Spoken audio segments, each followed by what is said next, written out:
Class 8 के student listen carefully today the chapters glimpse of the past page number 39 पर देखते हैं।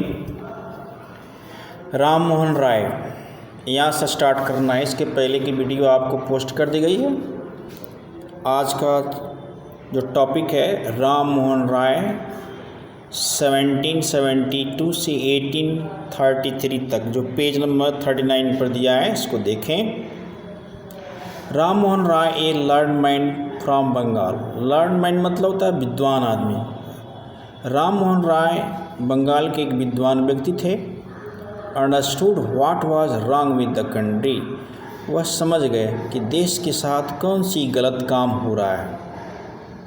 फिर सोचा let us not despise ourself. चलो आपस में नहीं लड़ते। और ancient culture is a great. हमारी प्राचीन संस्कृति जो है महान है। And we are capable of greater achievements. और हम अच्छे चीज़ों को पाने के लिए योग्य हैं। वी मस्ट फर्स्ट रिफॉर्म और सोसाइटी। रिफॉर्म मतलब होता है सुधार करना। सबसे पहले हमें अपने समाज को सुधारना होगा। Superstitions have been running us. अंधविश्वास हमें बर्बाद कर रहा है। He told his wife Uma. देखो ये अपने पत्नी उमा से बता रहा है। Cows are so different colours. गाय कई रंग के हैं। But the colour of their milk is the same. लेकिन उसकी गाय का दूध यानी उसके दूध का रंग एक जैसा है। Different teachers have different opinions. अन्य धर्मोपदेशकों का, अन्य शिक्षकों का कई भिन्न उद्देश्य हैं। But the essence of religion is the same. लेकिन उनके धर्म का मूल उद्देश्य एक है।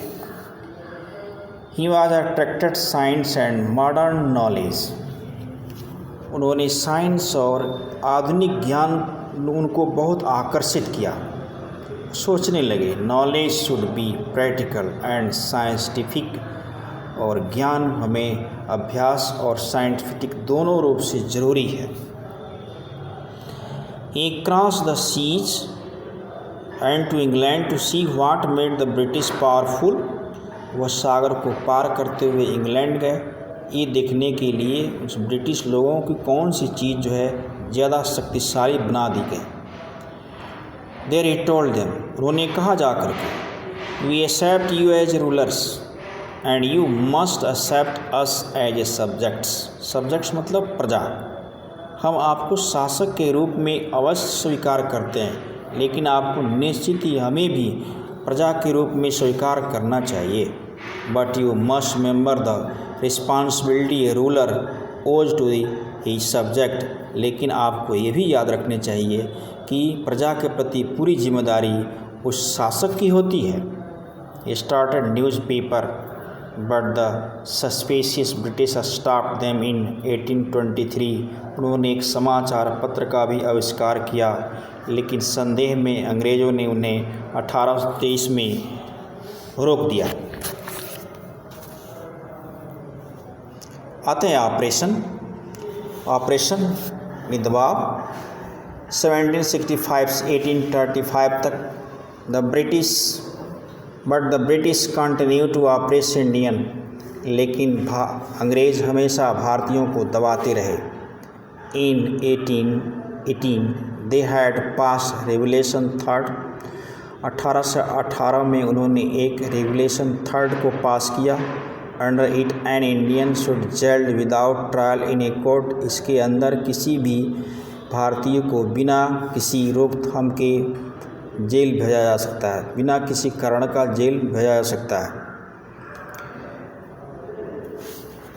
All the time British officer in India Drew big salaries and also made Fortune in private business. उस समय सभी ब्रिटिश के ऑफिसर इंडिया में अपना अच्छी सैलरी पाते थे और अपने भविष्य संवारने की धंधा में लगे हुए थे, अपनी भविष्य संवार रहे थे।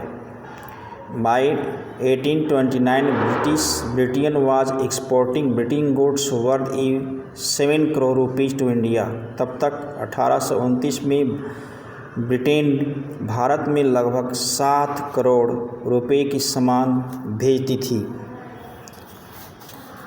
Governor general Bentinck reported back home, उसको रिपोर्ट दिया गया। The British prospered on the company loot while Indian industries began to die. इस तरह से ब्रिटिश लोगों ने कंपनी में लूट मचा दी और ठीक इसके उल्टे भारतीय उद्योग धंधे चौपट होते चले गए। The bones of cottons weavers are bleaching in the plains India. Cotton जो बुनकर हैं उनकी भी धंधा चौपट होती चली गई।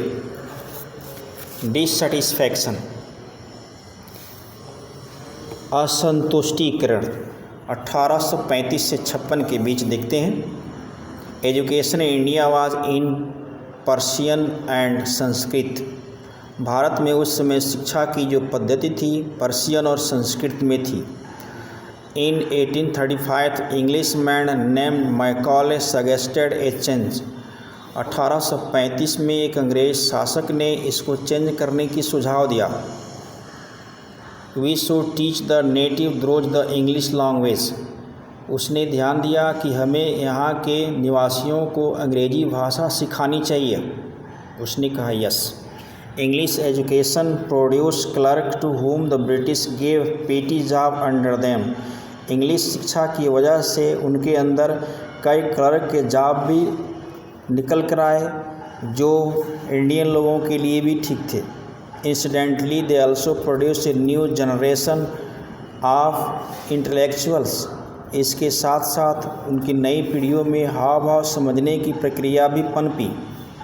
देखिए इसमें कुछ इंडियंस लोग हैं फिगर में दिया हुआ जो आपस में बात कर रहे हैं।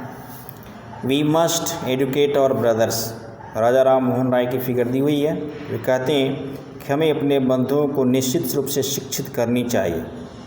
दूसरा व्यक्ति and try to improve their material conditions. उनकी धरातल पर जो भूमिका है उस दशा को सुधारनी चाहिए।